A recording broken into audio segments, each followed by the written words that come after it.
마태복음 24장 14절 15절 같이 읽겠습니다.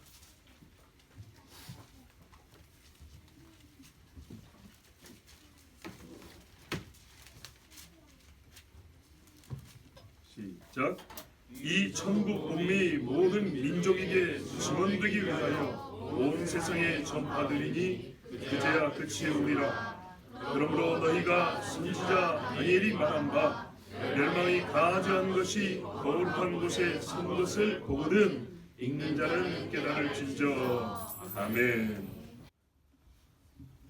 오늘 여러분 성경 본문을 읽으면서 성탄절에는 맞지 않거나 왜 이 본문을 읽었을까 하고 의문을 가진 분도 있을 겁니다.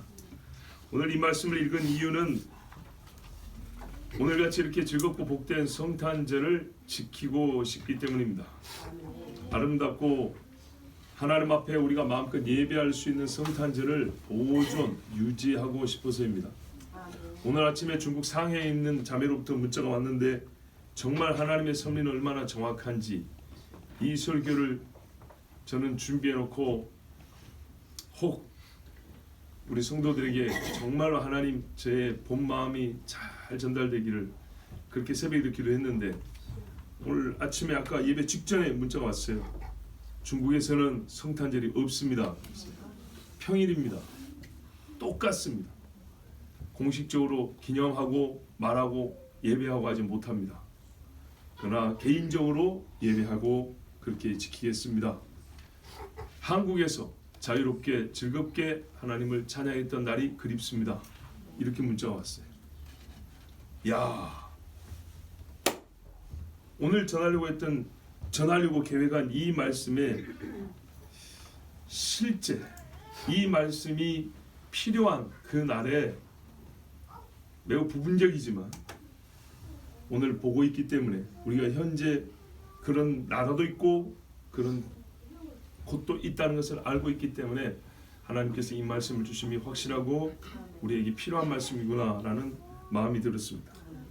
자, 다시 말씀드리지만 오늘 이 말씀은 복되고 즐겁고 자유롭게 주 예수 그리스도 곧 하나님의 아들이 육신을 입고 오심을 예배할 수 있고 기념할 수 있는 이 시간을 귀히 여기고 또 잘 보존하고자 함으로 드리는 말씀입니다.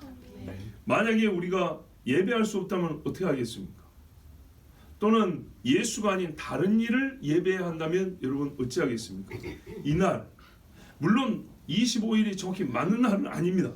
아니라고 진작에 말씀드렸습니다. 그러나 한 날이라도 하나님의 아들이 육신을 입고 오신 날을 기념할 날이 우리에게 주어지지 않는다면, 못 지키게 한다면, 예배하지 못하게 한다면 그날은 어떻게 하겠습니까? 과연 개인적으로 얼마나 지킬 수 있으며 예배할 수 있으며 기억하고 그날을 하나님 앞에 거룩하게 보낼 수 있겠습니까? 참으로 어려울 것입니다. 그러므로 오늘 이 말씀을 잘 듣고 하나님 앞에 주여 성탄을 지킬 수 있도록 우리에게 신앙의 자유와 믿음도 허락하여 주시옵소서. 꼭 기도하시기 바랍니다. 우리가 자칭 그리스도 하는 자들이 많다고 합니다. 우리나라에도 몇십 명 된다고 그러죠. 비웃죠. 웃어버리고 어이가 없다고 그렇게 생각합니다. 정말 그렇습니다. 어이가 없다고 생각합니다. 4절 5절에 보면 많은 사람이 내 이름으로 와서 나는 그리스도라 하여 많은 사람을 미혹하리라 그랬습니다. 그렇죠? 그래서 많은 사람이 미혹됐습니다. 근데 우리는 미혹되지 않았습니다.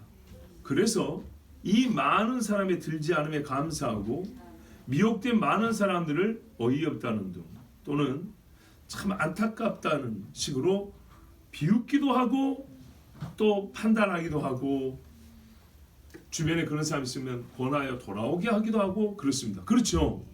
적어도 우리는 4절 5절에 해당되지 않음에 감사하고 그렇게 살고 있습니다. 이렇게 많은 사람이 나는 그리스도라고 할 경우에는 충분히 가짜인 걸 알 수가 있습니다. 그죠? 그리스도가 이 땅에 지금 계시지도 않거니와 많은 사람이 그리스도라니 서로가 서로를 보고 가짜로 하는 거 아니겠습니까? 그런데 여러분, 만일에 이런 조물애기들이 싹 없어지고 큰 자칭 그리스도 하나 남으면 어떻게 될까요? 큰 놈 하나 남으면 어느 날 큰 자칭 그리스도가 하나 나왔는데 이 조무래기들이 싹 입을 다물고 없어졌어요. 저분이 그분이라고 이렇게 손으로 가리킨다면 어떻게 되겠습니까?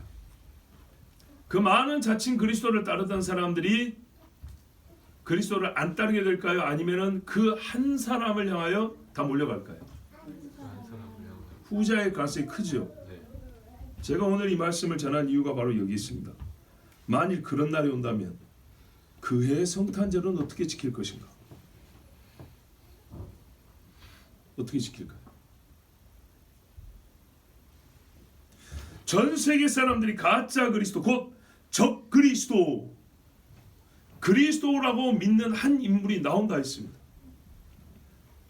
저 아이들이 자라가지고 20살, 30살 되었을 때 그때까지 갈는지 모르겠지만 TV 방송에 이 사람이 그리스도라고 하는 그 날이 오면 그 해의 성탄절은 어디서 어떻게 지킬 수 있을까요?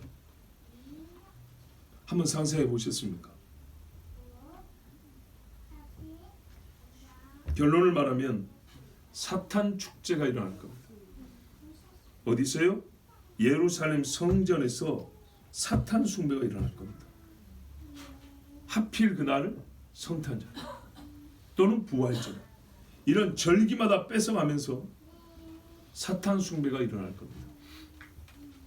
자, 지금은 가짜들이 수십 명, 수백 명 되니까 그 자잘한 것들을 웃어 넘기죠. 그런데 전 세계 사람들이 저가 그리스도라고 지칭하는 한 사람이 나타나면 만약에 우리나라 사람들 80%가 그렇게 믿으면 여러분 신앙을 지킬 수 있겠습니까?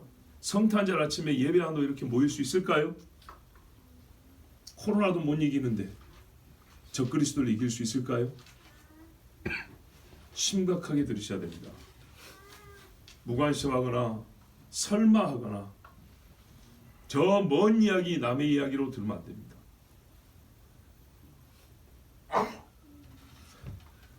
그래서 저는 오늘 우리가 믿는 예수 그리스도를 마지막까지 믿고 그가 육신을 입고 오신 하나님의 아들이시다는 것을 시인하고 이를 공개적으로 말하며 예배할 수 있는 나라, 교회가 되기 위하여 이것은 사람의 힘으로 되지 않기 때문에 하나님께 기도해야겠죠.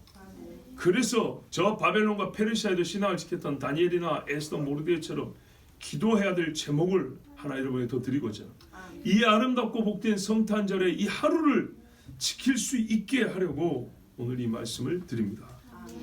오늘 본문 말씀의 14절에 이 천국 복음이 모든 민족이 증언되게 하여 온 세상에 전파되니 그제야 끝이 오리라. 그러므로 너희가 선지자 다니엘이 말한 바 멸망에 가지한 것이 거룩한 곳에 선 것을 보거든 읽는 자는 깨달으라 그랬습니다. 분명히 세상 끝이 오기 전에 천국 복음이 모든 민족에게 증언되기 위하여 들리기 위하여 전파된다 그랬습니다. 그리고 이 복음이 전파되고 있을 때에 별도가 아니고 동시에 일어나는 일들이 12절까지 자세히 설명되어 있습니다. 예를 들면 4절 5절에 가짜 그리스도들 지금 많이 있죠. 난리와 소문, 전쟁, 기근, 지진 수많은 재난이 있다고 했습니다.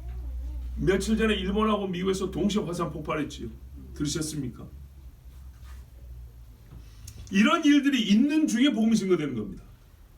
이런 일이 끝나고 복음 증거되고 복음 증거가 끝나면 이런 일이 있는 게 아니라 동시에 일어나는 겁니다. 지금 전쟁 중에 복음이 증거되고 있고 전쟁 중에 이스라엘로 돌아가는 사람이 있고 전쟁 중에 회개하는 사람도 있습니다. 우리나라 교회 역사도 보면 옛날에 6.25 때 선교사 파송 어떤 그런 헌신들이 있었다 이런 이야기도 있지 않습니까? 이런 상황에서 복음이 증거되는데 복음이 아직 증거되지 못하여서 아직 끝나지 않았을 때 거의 같은 시점이 되겠지만 선지자 다니엘이 말한 바 멸망에 가지한 것이 거룩한 곳에 선 것을 보게 된다 했습니다.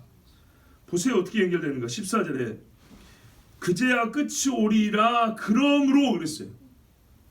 끝이 오고 있는데 그러므로 끝이 아직 안 왔어요.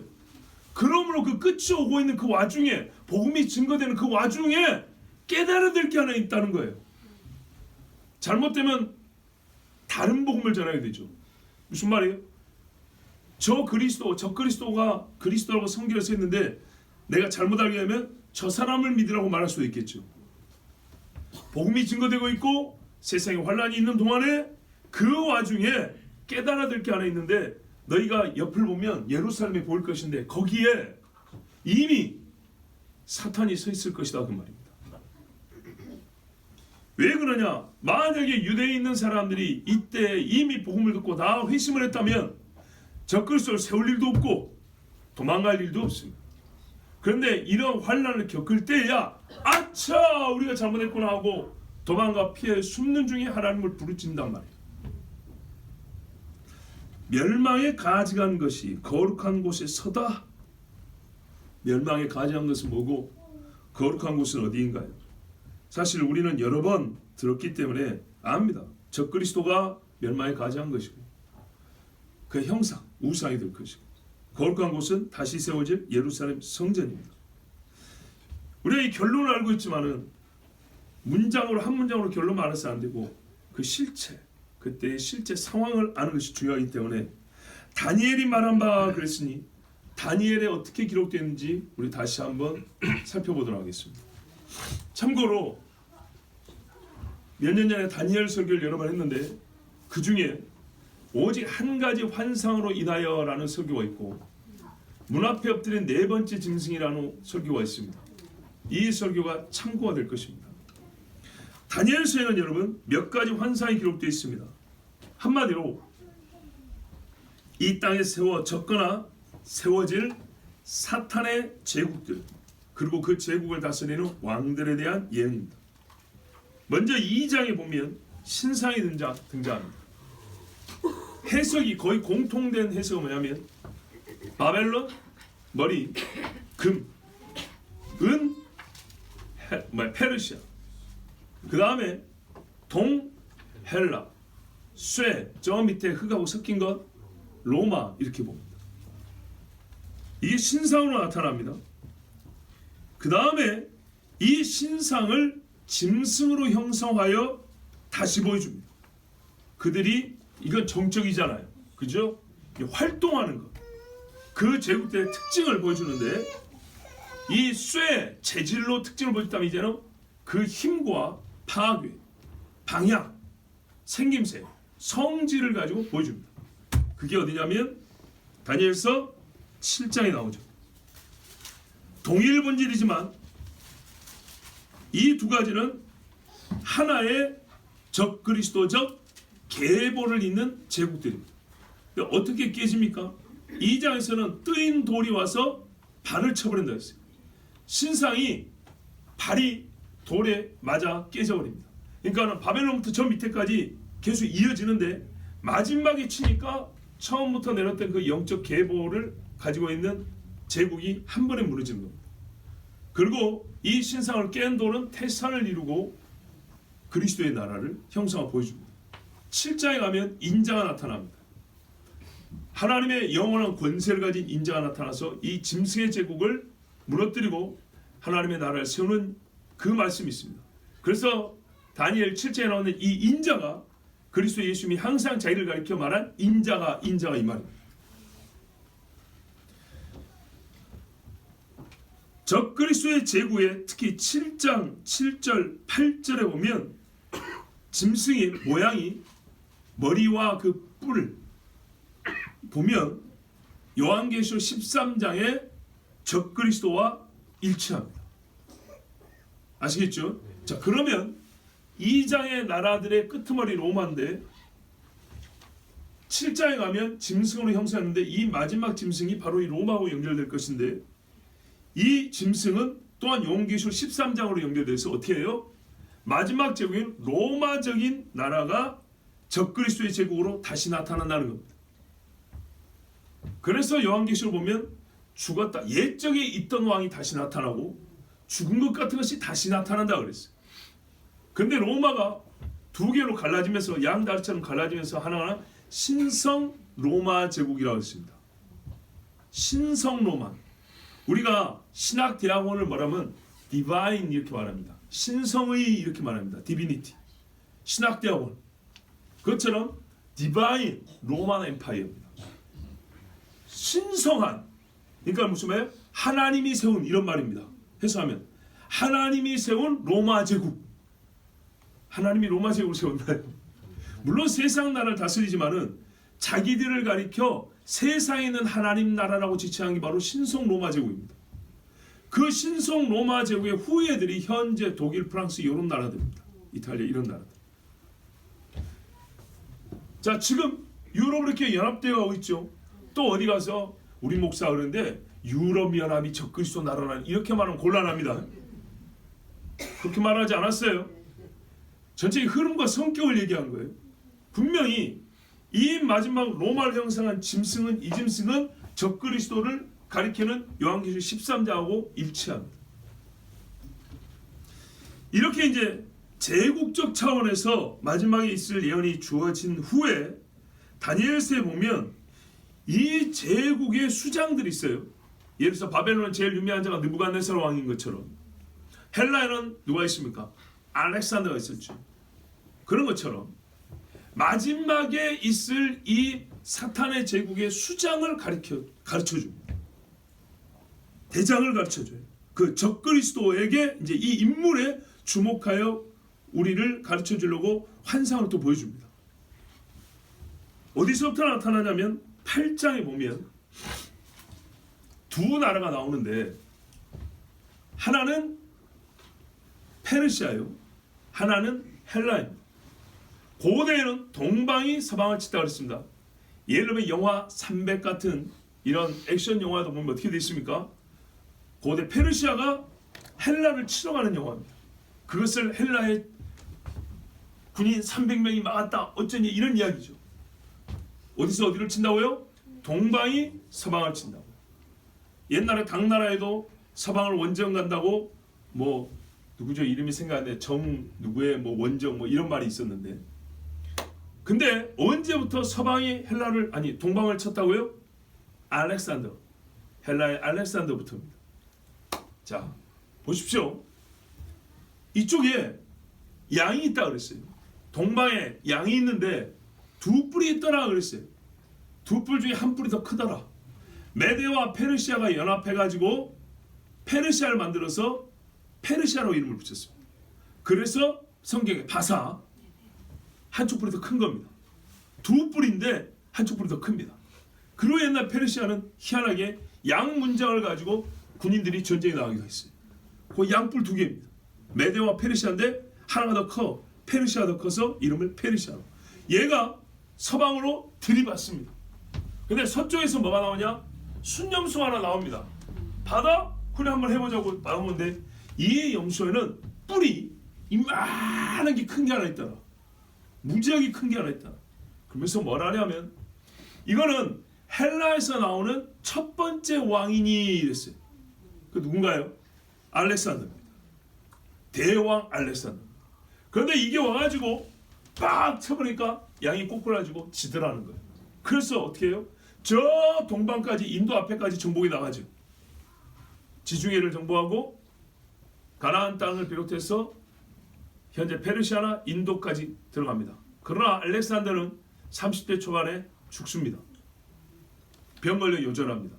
그랬더니 성경이 또 뭐라고 하냐면 여기서 큰 뿔이 꺾이고 네 뿔이 나오더라 했습니다. 네 뿔. 네 왕이다 이 말입니다.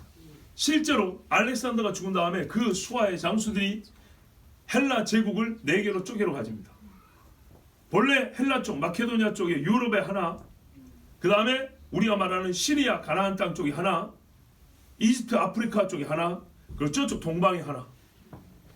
이렇게 네 개로 갈라집니다. 이 중에 다니엘서 보면 북방왕과 남방왕 싸움이 나옵니다. 근데 이 북방왕 이제 사람 이야기죠. 북방왕은 네 개 쪼개진 것 중에 시리아 중심, 현재로 말하면 시리아, 레바논, 이스라엘, 요르단 이쪽 있죠. 이라크 이쪽에 있는 나라, 이게 바로 셀류쿠스 왕조랍니다. 이게 북방왕입니다. 근데 얘가 어떻게 했냐? 힘이 제일 세서 이쪽 저쪽으로 치고 나가면서 영역을 넓히려고 하더라 그랬어요.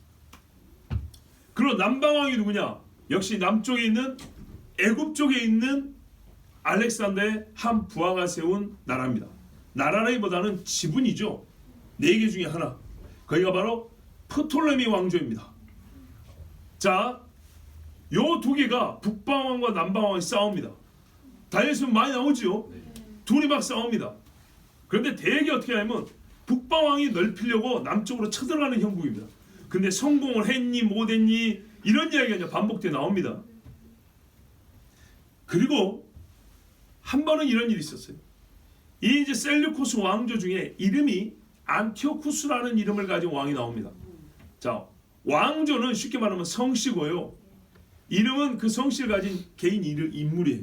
우리 이씨 왕조인 것처럼 셀류쿠스 왕조고 그 중에 이방원이가 있고 이성기가 있는 것처럼 안티오쿠스라는 이름을 가진 이제 사람이 왕이 됐어요. 근데 이 안티오쿠스 또 에피파네스는 현실 헬라 세계이기 때문에 제우스가 육을 입었다 그런 말이에요.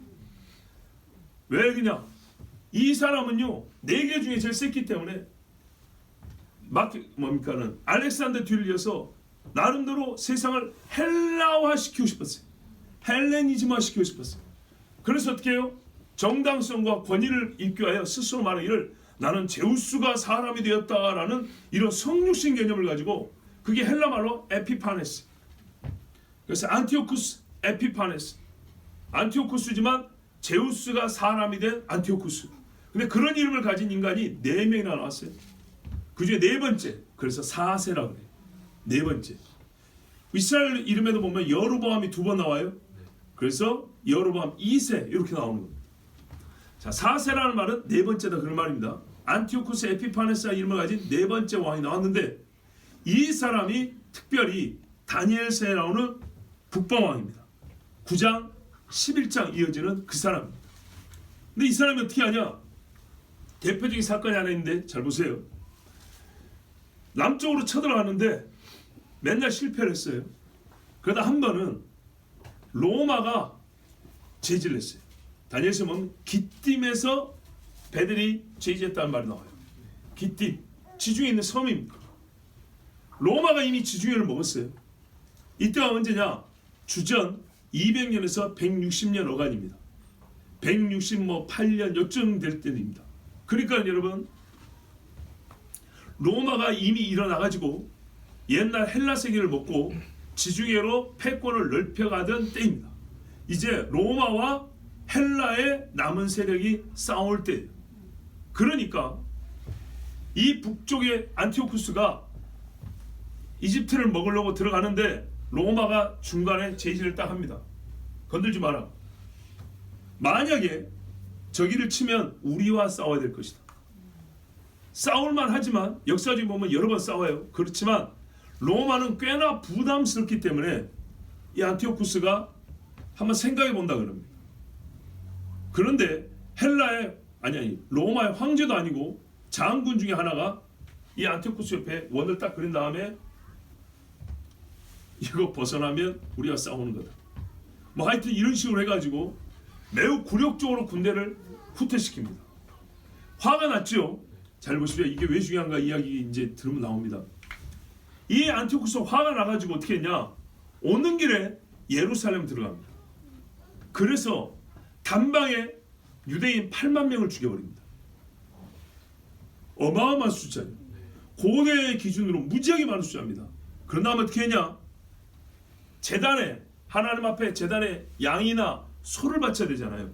돼지를 태워 바쳐버립니다. 이 돼지는 누구한테요? 제우스에게. 그리고 성전 성소에다가 제우스상을 세워버린 겁니다.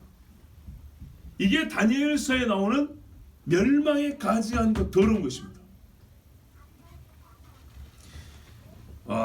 다니엘 11장에 보면 9장에 보면 그리스도와 관계하여 이 인물에 대해 설명이 되는데 뭐라 하면 이 사람이 한 왕인데 성읍과 성소를 무너뜨리고 26절 27절에 끝까지 전쟁이 있고 한 일해 동안의 언약을 맺는데 그 일의 절반의 제사와 예물을 금지할 것이며 포악하여 가증한 것이 날개를 의지하여 설 것이며 이미 정한 종말까지 진노와 황폐하게 하는 자에게 쏟아지리라. 근데 요 인물을 설명하면서 마지막에 어떤 인물이 꼭 이와 같이 하여 끝까지 전쟁이 있을 것인데 성전에 날개까지 달린 더러운 형상을 세운다 이 말이 나와 있어요. 근데 11장에 가면 또 어떻게 되냐? 그 왕은 자기 마음대로 행하며 스스로 높여 모든 신보다 크다 하며 비상한 말로 신들의 신을 대적하며 형통하기를 분노하심이 그칠 때까지 하리니 이는 그 작정된 일을 반드시 이룰 것임이라. 무슨 말입니까? 요 사람이 나중에 비상한 말로 신들의 신을 대적한다 그랬습니다. 9장과 11장을 연결해 보면 마지막 한 일에 7년 동안 잘 지내보자고 이스라엘 유대인과 언약을 맺는데 중간에 배신해서 깨뜨려버리고 새로 세워질 성전에다가 날개에 달린 어떤 형상을 세운다는 겁니다. 옛날에 에피파네스가 했고요. 전에 말씀드린 대로 그때 당시에 있는 인물과 장차 있을 인물을 쉼표 없이 끊어읽기 없이 바로 연결시킨다고 그랬어요. 초림의 예수님 이야기하다가 재림의 예수님으로 구약 성경을 보면 바로 연결되듯이 이 마지막 인물에 대해서도요, 그의 예표적 인물인 에피파네스를 설명하다가 마지막 종말의 적그리스도로 자연스럽게 이어가 버립니다. 그 말은 무슨 말이냐면 나중에 나타날 적그리스도는 이 안티오쿠스 에피파네스가 한 일을 할 것이고 그에 더하여 할 것이기 때문에 그 전반부가 비슷하면은 어떻게 해요? 아, 이 사람이 그놈이구나 라고 알 수 있다는 얘기입니다.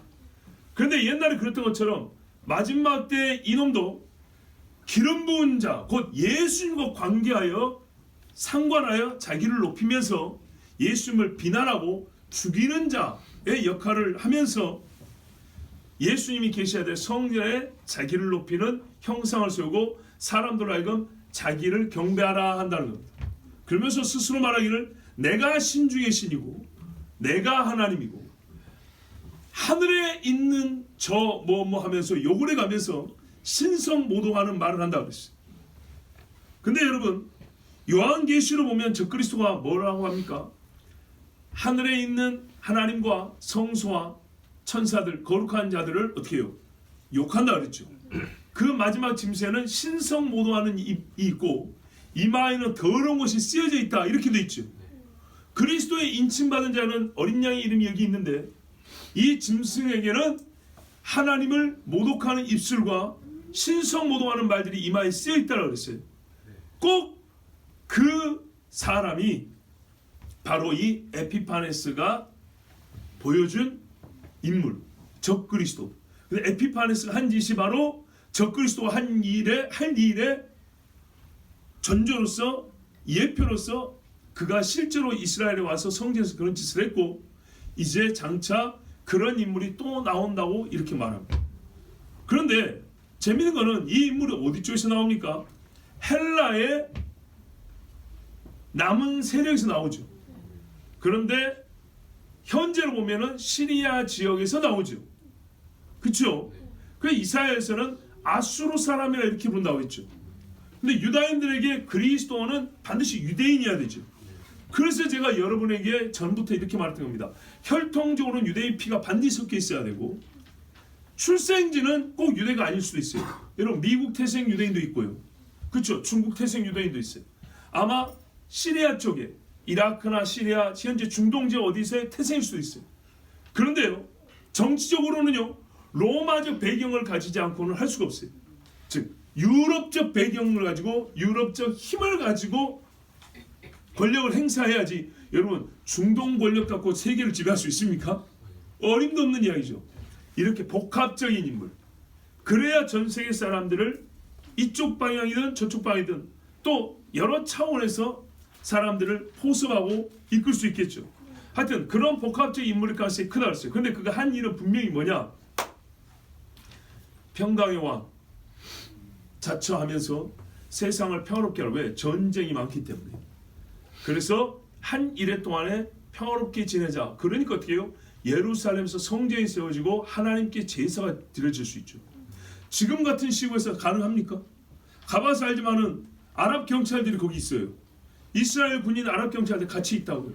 근데 거기서 이스라엘 정치인이 성전 산에만 올라갔다만 해도 난리가 나는데 거기에 무슨 성전을 세우고 하나님께 옛날식으로 유대인들이니까 거기서 번제를 드릴 수 있겠어요? 굉장히 큰 정치적 평화의 합의가 있어야, 또 어떤 면에서는 양보하지 말아야 될 것을 양보하는 일이 있어야 가능하지 않겠습니까? 자, 그때를 노린다는 겁니다. 그리고 그 일을 이끌어내는 인물, 우리가 이렇게 보는 겁니다. 왜요? 적 그리스도니까 그리스도처럼 보인다는 거죠. 그리스도가 할 일을 내가 했다, 그러므로 내가 그리스도다, 이렇게 말한다는 거죠. 자, 그렇게 해서 보세요. 이제 제국적 차원에서 그리고 인물로 좁혀 들어가서 그때에 사단이 이 세상을 먹으려 할 때 어떤 나라를 세울 것이며 누가 다스려 무슨 짓을 할 것인가를 성경이 가르쳐주고 있습니다. 근데 그 일이 언제라고요? 세상 끝이 오기 전에, 복음이 다 전해지기 전에 거의 그 끄트머리에 동시적으로 일어난다고 되어 있습니다. 이 일에 대하여 바울 사도가 데살로니가 교회에 보낸 편지에서 이렇게 말합니다. 나는 옛날에 처음 데살로니가 가서 복음 전할 때 잘 들으세요. 이거는 고급 지식이 아니고 처음 여러분에게 복음 전할 때 가르쳐줬다고 그랬어요. 처음 복음 전하러 가서 유럽 사람들에게, 바로 그 헬라 사람들에게 처음에 가르쳐줬다. 그리고 그것을 생각나게 하려고 내가 편지에 또 쓴다, 이렇게 했어요. 데살로니 후서에 보면 2장 3절 4절에 이렇게 나와 있습니다. 누가 어떻게 하여도 너희가 미혹되지 말라. 먼저 배교하는 일이 있고 저 불법의 사람 곧 멸망의 아들이 나타나기 전에는 그날이 이르지 아니하리니 주님이 오실 날이 이르지 아니한다. 바꿔 말하면 오기 전에 이 일이 있다는 거예요. 그는 대적하는 자라 신이라고 불리는 모든 것과 숭배함을 받는 것에 대항하여 그 위에 자기를 높이고 하나님의 성전에 앉아 자기를 하나님이라고 내세우느니라. 분명하죠? 분명. 예수님도 거룩한 곳에 가장 멸망의 가장을 선다고 했어요. 제우스 상 정도 아닙니다. 아마도 사탄을 형상화한 것을 세울 겁니다. 그날이, 주님 오신 날이 이 조건들 후에 오니까 안심이냐? 아니죠. 무슨 말이에요? 주님이 오시기 전에 우리가 겪어야 된다는 것이고 이걸 이겨야 된다는 말입니다. 그렇죠. 왜 주님이 오신 날이 무섭습니까? 주님이 오신 날은 우리에게 구원의 날인데, 기쁜 날인데, 오히려 그 기쁜 날이 있기 전에 있는 환란이에요. 첫 번째, 배교하는 일이 있고 불법의 사람 멸망의 아들이 나타나리라. 요거를 겪어내야 그날 곧 주님이 오실 때 우리가 주님 앞에 거룩한 신부로서 드림을 받는 겁니다. 그래서 제가 여러분 말씀드립니다. 보세요. 그날이 오기 전에 잘 봐보세요. 교회가 배도한대요. 배도하고 적그리스도가 성전에서 자기를 그리스도라고 말한대요. 배도한 전 세계의 교회가 성전에서 자기를 그리스도라고 말하는 이가 있을 때 그 해의 성탄절은 어떻게 지키겠냐고요. 교회가 배도를 한다 그랬다고요. 그런데 약속을 어기고 깨뜨린 게 3년 반이라고 그랬으니까 이게 겨울부터 시작할지 여름부터 시작할지 모르지만 3번 내지는 4번 정도의 성탄절을 이 적그리스도를 앞에 놓고 우리는 보내야 되는 거예요. 그런데 보세요. 배교하는 일이 먼저 있고 그랬어요. 한 사람이 예수 믿다가 다시 세상으로 빠져가고 교회 나갔다 불교 절에 갔다 그런 얘기가 아니에요. 전 세계의 신앙이, 교회들이 한 번에 무너진다는 거예요. 어떤 식으로요? 바로 저 사람이 그리스도다 이렇게 무너진다는 거예요. 그랬을 때 교단적으로 신사참배를 가하다고 한 것처럼 전 세계 감리교, 침례교, 오순절, 장로교 할 것 없이 세계적으로 저 사람이 바로 그리스도다, 우리가 기다리는 그리스도다 이렇게 주장하고 믿고 신학교에서 그리 가르칠 때 여러분 이 조그만 교회가 무슨 힘이 있어서 버티고 견디고 우리는 나사렛 예수를 그리스도로 믿는다 하면서 여러분 성탄절 지킬 수 있겠습니다. 굉장히 어렵겠죠. 이게 종교적 차원에서 끝나면 괜찮아요. 그런데 동시에 무슨 일이 하셨어요? 짐승의 표를 받지 않은 자에는 매매를 못하게 하며 기름이 없어서 교회 나오도 못해요. 떡국 끓여 먹지도 못해요. 가스 공급 안 해줘요. 귤도 없어요. 애들 줄 과자도 없어요. 굶어 죽어야 돼요. 그런 상황에서 여러분 광주에서 성남에서 포천에서 올 수 있겠습니까? 핸드폰도 못해요. 다 끊어버려요. 예수쟁이들 연락도 못하게. 차도 못 움직여요. 집에서 한겨울에 발발발발 떨고 죽이나 써먹고 맨날 며칠 있다 나는 죽습니다. 유서나 써놔야 돼요. 그런 상황에서 땅 한 평 일구지 못하고 땅이 있어도 3년 반이면은 여러분 기근으로 엘리야 때 보세요. 풀죽도 못 써먹는데 도시에서 시멘바닥에서 땅 파서 먹고 살 수 있겠습니까? 이런 상황입니다.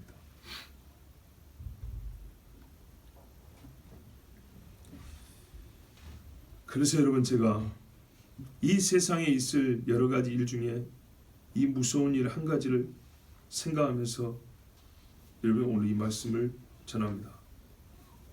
어떤 사람은 걱정도 태산이라고 말할 수 있습니다. 왜? 기껏해야 그건 기독교인들 사이의 문제 아니냐. 기독교인들. 이슬람교인에게 저 그리스도 뭔 상관이고 불교인에게 그리스도가 뭔 상관이냐.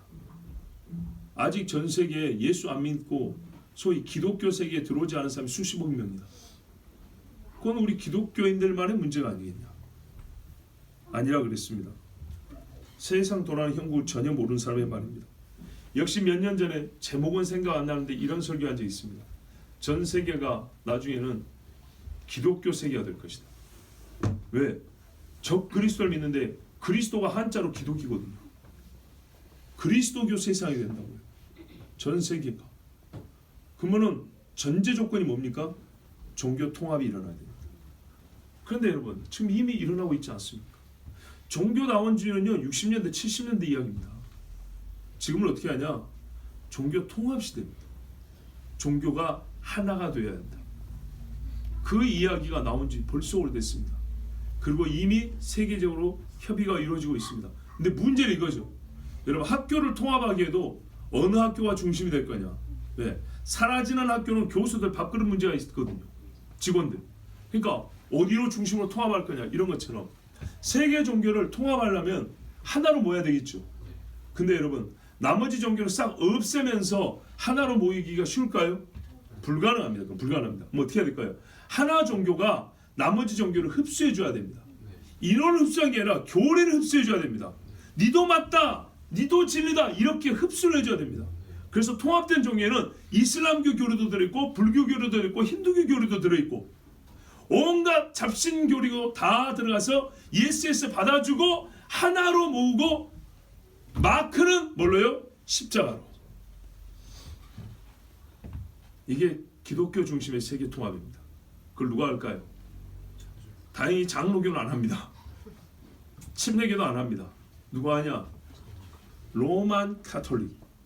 자기들 보세요. 옛날에 신성 로마 제국이라고 그랬죠. 자기들 지금도 주장하잖아요. 우리만 교회다. 우리가 교회다. 카톨릭이라는 말이 뭔 말이라고요? 보편교회. 쉽게 한국말로 우리만 성경에서 인정한 교회다 그 말이에요. 카톨릭이라는 말 뜻이. 그런 의미로 쓰는 거예요. 근데 어디서 생겼어요? 로마 중심. 희한하죠. 로만 카톨릭입니다. 그리고 온갖 신상 것들은 자기들 다 갖고 있다고 합니다. 그리고 저들이 오랫동안 수백 년 동안 해온 작업이 그겁니다. 전 세계 신학교에. 한국에서 유학 가면요. 신학교 신학생들 유학 가죠. 그러면은 정통 우리 개혁교회 신학교가 있는가 하면요. 일반 대학교 안에 신학과로 가면 천주교하고 동방교회 같이 배웁니다. 그래서 많은 개신교 신학자들이 특히 유럽에서 뭐 미국도 그런 데 많은데 공부해가지고 올 때 독일에서 나는 천주교인들하고 같이 배웠어 이런 사람이 있어요. 그래서 한국 와서 굉장히 신부들하고 친하게 지냅니다. 같은 걸 배운 겁니다. 교리적 타락입니다. 세계 종교는 단일화됩니다. 여러분 정치인들만 단일화되는 게 아니고요. 종교 단일화합니다. 통합합니다. 세계 지배를 할 종교는요. 온갖 잡종교를 다 섞은, 그러나 최종적으로는 십자가를 내세운 기독교가 될 겁니다. 즉 로마 카톨릭 중심의 세계 종교 통합이 이루어지고 있습니다. 실제로 정치력이 누가 제일 셉니까? 돌아가셨지만 옛날에 고 조용기 목사가 셉니까? 교황이 셉니까? 잽도 안 되죠. 비교도 안 됩니다. 그렇게 될 때 많은 전쟁이 있어 사람들은 지치고 평화의 왕을 요구합니다. 영웅적인 행위를 할 수 있는 배경, 역사적 사회적 배경이 마련되고, 그때 잘 준비되고 연출되고 사단적으로 훈련된 한 인물이 등장합니다. 수많은 힘을 배경 없고, 그 사람이 나름대로 가지고 있는 기독교 사상 바탕을 가지고 세계 종교를 통합하고 정치적 일치를 이룰 것이고, 그러니까 봐보세요 여러분, 기독교적 통합이기 때문에 겉으로라도 성경을 들고 있기 때문에 성전이 세워지는 거 아닙니까? 다른 종교로 통합된다면 될까요? 추승달이 세워지지? 아니겠죠. 성경은 그렇게 말합니다. 분명히 적 그리스도라고. 적 부처가 아닙니다. 적 마호메트가 아닙니다. 적 그리스도라고 말합니다. 불법의 사람, 그렇습니다. 여러분, 마귀가 대사건을 일으킬 때는 생각보다 많은 시간을 사용하면서 사회 각 분야와 제도와 장치들을 사용해서 그 날을 준비합니다. 마귀도 그렇게 준비합니다. 히브리 아이들을 강가에 다 던져 넣어라, 강가하지 아니죠, 강에다 던지라 할 때에도 하루아침에 그렇게 되는 것은 아닙니다. 유대인들 다 죽이기 위해서 모르드게 때 하만이 몰살 계획을 세우죠. 굉장히 정치적이고, 그죠? 국가 여론을 조장합니다. 또 선동을 합니다. 이렇게 해서 때를 잡고 나름대로 준비를 합니다. 히틀러가 유대인들 죽일 때도 최소한 2년 이상 3년 4년이 걸렸다고 그랬어요. 하나씩 하나씩 묶었다 그랬죠. 수정의 방, 뭔가를 바꾸는 것처럼 말이지만 그날부터 유대인들 잡아 죽인다는 말이 있어요. 대외적으로는 수정의 발생, 뭘 수정하냐 했어요. 뭘 수정할까요? 유대인 없는 세상, 움직이지도 못하게 한다 그랬죠. 먼저 어떻게 해요? 주변 나라들 압박해서 유대인들의 비자 발급 못하게 합니다. 독일 쪽에 사는 사람 여권 없애버립니다. 통장 묶어버립니다. 계좌 없애버려요. 뭐 어떻게 할까요? 돈도 없고 움직이지도 못하게 딱 가둬놔버립니다. 그리고 별표 붙입니다. 도망갈 수 있겠습니까? 지금도 말입니다. 여러분, 카메라도 많고 어딜 가나 전자신분증, 전자 할 때 일거수일투족이 다 확인되고 감시되는 세상에 도망갈 수 있겠습니까? 여러분, 마귀가 오랫동안 준비하고 크게 준비하고 있습니다. 근데 우리는 그런 차원의 세계에 대해서는 생각을 하지 않고 오늘도 하루치, 한 달치, 잘해야 1년치 정도 계획을 가지고, 또는 신앙의 훈련, 신앙의 교육을 가지고 살아갑니다. 이 아이들이 유치원을 졸업하고 초등학교를 가는 정도지, 야가 20살이 되고 30살이 되었을 때를 생각하는 것은 기껏해야 학업이나 돈입니다. 신앙에 대한 준비, 20년 후의 교회와 30년 후의 예배를 위한 준비, 지금 하지 아니하면 나의 신앙도 못 지키고 우리 자녀들은 세상에 휩쓸려 사라져버립니다. 지금 조물액이 가짜 그리스도들에 웃고 있을 때가 아닙니다. 얼마 지나지 않아서 세상 사람들은, 전 세계 기독교인들은 먼저 대배교를 할 것이고, 크게 배교를 할 것이고, 그 사람들 눈에는 그리스도라고 보이는 적 그리스도가 나타날 것이며 그에게 엎드려 경배할 겁니다. 물론 여기에는 최첨단 과학 기술들도 동원될 겁니다. 그를 그리스도에게 만들어 보이는 여러 가지 소위 가상세계니 무슨 이 컴퓨터라든지 이 미디어를 활용한 그런 교묘한 수단들이 사용이 될 것입니다. 그때가 되면 성탄을 기념할 교회가 없고 나사렛 예수의 성육신을 노래하는 사람들을 찾아보기는 극히 어려울 겁니다. 저는 한 15년 전부터 이런 상상을 했습니다. 황량한 거리에 신문지 한 장이 찬바람에 날리는데, 가끔 영화에도 그런 거 있잖아요. 전쟁 중에 누가 피아노 한 연주하는 것처럼. 나는 예수를 믿지만 어디서 예수 믿는 사람을 찾아볼 수가 없고, 잘못하면 잡혀 죽을 수 있기 때문에 서로 숨기고 사는데, 혼자 콧노리로 나 같은 죄인을 부르면서 그 찬바람 부는 황량한 거리를 걸어가는데, 그때 그 신비가 어떨까. 근데 저기서 또 희미하게 찬송 소리가 하나 오는 거예요. 그래서 이 가느다란 찬송 소리가 광장에서 서로 마주치고 또 스쳐가는, 그렇게밖에 들을 수 없는 찬송 소리. 그날이 온다. 그때는 제가 지금보다 훨씬 젊고 아기도 하나밖에 없었기 때문에 자녀들 세대까지 생각 못했어요. 나를 생각했어요. 근데 이제 그날이 올 것 같으면 나는 나이가 더 들 것이고 우리의 자녀들이 젊은이가 될 것인데, 과연 이 젊은이들이 그 젊은 목소리로 모여서 하나님을 찬양할 수 있을까?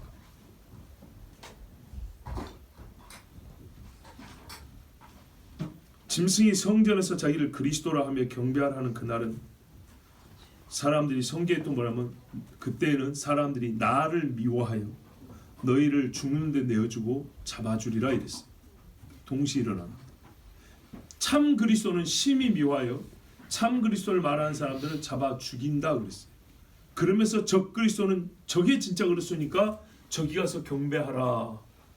요한계시록에도요, 여자의 남은 후손들과 싸우는데, 용이 싸우는데, 다니엘서도 나오고 요한계시록도 나오지만 성도의 권세가 다 깨어지기까지 하리라 그랬어요. 도무지 믿는 사람을 찾아보기 어려울 정도까지. 그래서 예수님이 말했어요. 인자가 올 때 믿음을 보겠느냐. 기간을 줄여주지 않으면 믿는 사람이 한 명도 없을 것 같아서 택한 자로의 기간을 줄여줬다. 이렇게 어려운 때가 바로 그날입니다.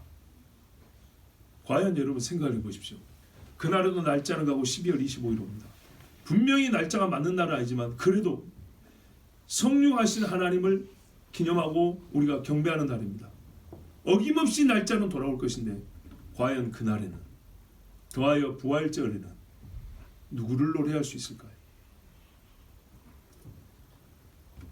그래서 나는 오늘 이 즐거운 날 여러분에게 오늘의 기회를 중히 여기라고 이 무겁고 어두운 날의 말씀을 전합니다. 오늘 이 하루를 중히 여기십시오. 그냥 준비 하나 해가지고 시간 때우는 날이 아닙니다. 지금 여러분 시골 교회들에는 성탄 예배도 없어지는 교회가 있습니다. 찬송이 없어집니다. 대충 모여가지고 간단하게 끝내버리는 성탄절. 지금 하나님의 아들 예수의 성육신하심을 노래하고 주를 경배할 수 있음에 심히 기뻐하고 감사하십시오. 그리고 성경의 절기로 내일이 수전절입니다. 올해 어찌 이렇게 날이 잘 맞는가? 수전절. 아까 말씀드린 그 안티오코스 에피파네스가 이스라엘 와가지고 예루살렘에 들어와서 성전을 더럽히고 또 한 게 뭐냐? 이스라엘 전체에 헬라 시설들을 지었어요. 사람들에게 헬라적 행동 양식 문화를 가르쳤어요. 그리고 또 한 게 뭐냐? 잘 보세요. 제사장, 정통 레위 지파의 제사장을 파면하고 지 멋대로 제사장을 세워버렸어요. 가짜 제사장을 세웠다 이 말입니다. 이것을 두고 볼 수가 없어서 훗날에 마카비를 중심으로 한 유대 청년들이 혁명을 일으켰어요. 이게 바로 마카비 혁명입니다. 그리고 유대 독립왕조를 세웠어요. 그리고 성전을 청소하고 깨끗하게 하고 다시 하나님 앞에 번제를 드리는데, 문제는 뭐냐면 절기를 지키는데 예배하는데 기름이 필요하잖아요. 촛대에 기름이 필요한데 기름이 하루치밖에 없는 거예요. 근데 이 기름을 마련해 가지고 채우려면 며칠 걸렸다, 한 일주일 걸렸다 그러던가 그래요. 옛날 읽어본 자료에 뭐 보면 그래가지고 어떻게 했냐? 기름이 없어요. 기도했대요. 하나님, 오늘 우리가 하나님께 저 짐승과 귀신에게 빼앗긴 제단을 다시 찾아서 하나님 앞에 예배하려고 하는데 이 주의 빛을 밝힐 기름이 없습니다. 하루치밖에 없습니다. 하루치밖에 없는데 이 기름을 준비하려면 일주일이 걸립니다. 네, 상황이 너무 안 좋을 때니까. 주여 우리를 도와주옵소서. 하루치 기름이 일주일을 탔다는 거 아니에요. 그래서 옛적에 주여 불러 응답하옵소서 그런 것처럼 하나님께서 우리의 하신 일을 기뻐하며 다시 성전을 깨끗하게 하고 주님을 경배함을 주께서 보고 계시며 도우셨고 받으시는구나. 그게 바로 수전절입니다. 닦을 수, 하나님의 전, 그게 하누카, 역시 또 빛의 절기이고, 예수님이 요한복음이 뭐래요? 주께서 예루살렘 올라가셨는데 수전절을 따라 올라가셨는데 때는 겨울이라 그랬죠. 바로 이때입니다. 내일이 여러분 수전절입니다. 그러므로 성탄절과 수전절 생각하면서 우리가 여기 예루살렘 성전 아니지만 우리 몸으로 성령의 전이라고 그랬습니다. 그리고 성도들이 모인 교회 예배당은 여러분 만민의 기도하는 집으로서 예루살렘 못지 않습니다. 그렇다면 우리가 지금 예배할 때 우리 입에서나 행동 양식에서나 어떤 문양에서도 적그리스도적인 사단적인 것이 하나도 있어서는 안 될 것이고, 예배당 안에 적그리스도적인 세상의 것들이 마귀적이며 반그리스도적인 것들이 어떤 것도 들어와서는 안 됩니다. 깨끗하고 성결하게 지켜야 합니다. 나 자신도 지키고 교회도 지켜야 합니다. 내 몸에서 누룩을 제하고 예배당에서 부정한 것과 마귀적인 것을 제거하고 늘 성결하게 몸과 예배당을 지켜야 합니다. 언제까지요? 주님 오시는 그날까지. 그래야 경건하게 우리 신랑 되신 예수님을 맞이할 수 있습니다. 우리 이 시간 함께 기도합니다. 하나님 아버지, 가장 기쁜 날이기 때문에 우리가 사람의 생일날 어머니 나를 낳으심을 생각하면서 웃으면서 울기도 하는 것처럼 주 예수께서 이 땅에 육신을 입고 오신 이 날에 우리가 웃으며 주님을 찬양하면서 또한 머지않아 성경에 분명히 예언하여 말씀하기를 가짜 그리스도가 와서 이 조물애기들 말고 큰 가짜 그리스도가 와서 예수의 영광을 다 뺏어간다 했습니다. 그때 참으로 주를 섬기는 자들은 오갈 데가 없으며 예배하고 싶어도 자유를 빼앗기며 주님을 찬송하고 싶어도 배가 고파서 힘이 없어서 입을 열 수가 없는 그날이 온다 했습니다. 아버지 하나님, 그러므로 먼저 오늘 주신 은혜를 누릴 줄 알게 하시고 감사함의 진심으로 주님을 높이게 하여 주옵소서. 오늘의 이 날이 참으로 주께 경배가 되어야 또한 훈련이 되고 연단이 되어 그날에 저 들녘의 골짜기에 숨어 혼자 있더라도 무릎을 꿇고 우리 주님을 예배할 수 있습니다. 주여, 오늘의 예배를 받아 주시옵고 그날을 준비하는 경건의 훈련이 있게 하여 주시옵소서. 우리 주 한번 부르기도 합니다.